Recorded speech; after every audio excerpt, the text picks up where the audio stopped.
সবচেয়ে মর্যাদার লড়াই থেকে সবচেয়ে বেশি হলো আপনার টেবিলের লড়াই। টেবিলে আপনি কোন জায়গায় যেতে চান? আপনি ৩ পয়েন্ট পাইলে আপনি কোন জায়গায় যেতে পারেন? গ্রুপে আপনি ইন্ডিয়ার উপরে থাকবেন। গ্রুপটা টুর্নামেন্টটা শেষ এশিয়ার কাপ কোয়ালিফাই রাউন্ড শেষ করে আপনার কোন অবস্থানে যাচ্ছেন? আগে কোন অবস্থানে ছিলেন? সবকিছু মিলে আমি মনে করি যে এই ম্যাচটা আমাদের জন্য বেশি important.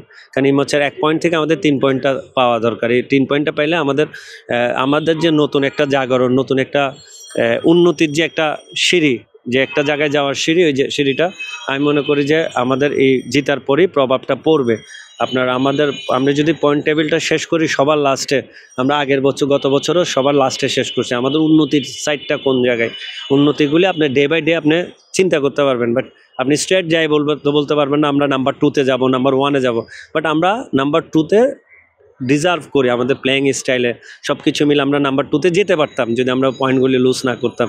Gold's Gym across 30 plus countries with over 700 plus locations worldwide. Train anywhere, belong everywhere. Number 3-তে অটোমেটিকলি আমরা থাকতে পারতাম। আমি মনে করি যে এই ম্যাচটা আমাদের জন্য এই জায়গাটাই ইম্পর্টেন্ট, এবং দেশের ফুটবলের যে নবজাগরণ, যে গ্যালারিতে মানুষ আসছে, দর্শকরা আসতেছে, দর্শকমুখী আপনার মুখী গ্যালারি হচ্ছে, মানুষ খেলা দেখতে আসতেছে, এটাকে আপনি পজিটিভলি যদি আনতে চান, এটাকে যদি আপনার কন্টিনিউ করতে চান, তাহলে আপনার ম্যাচ জয়টা আমাদের জন্য ভেরি ইম্পর্টেন্ট।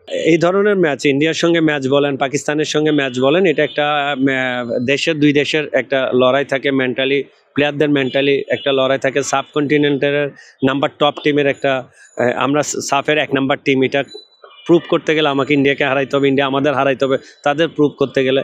তো এইগুলো মেন্টালিতে একটা আসে। বাট আমি আমার মনে হয় যে আমার প্লেয়াররা, আমাদের যারা ন্যাশনাল টিমের প্লেয়ার আছে, তারা যদি বিশ্বাস করে আমরা এই ম্যাচটা জয় করব, তারা যদি বিশ্বাস করে আমরা এই ম্যাচটা আমাদের করে নিতে পারবো, আমি মনে করি যে এটা সম্ভব। এখানে সমালোচনার কোনো ইস্যু নাই, ইস্যু হচ্ছে আলোচনা। আপনি যে জায়গায় আলোচনাই করতে পারবেন না, আপনার উন্নতিটা হবে না।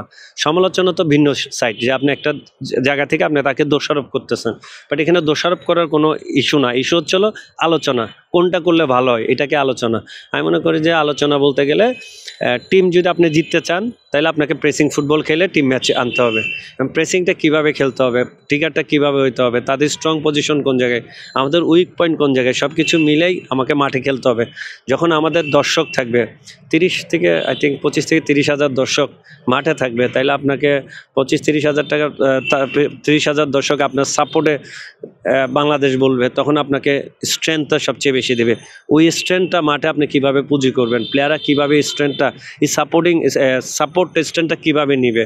তাহলে আমি মনে করি এখানে টেকনিক্যাল যেটা ইস্যু আছে, ইস্যু হচ্ছে আপনাকে ফার্স্টে গোল রিসিভ না করার ইস্যু।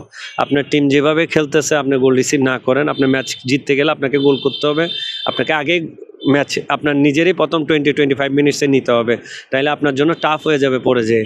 আমি মনে করি ফার্স্ট 20-25 মিনিটসে যদি আমরা রেজাল্ট স্কোর করতে পারি, ম্যাচ আমাদের হয়ে যাবে।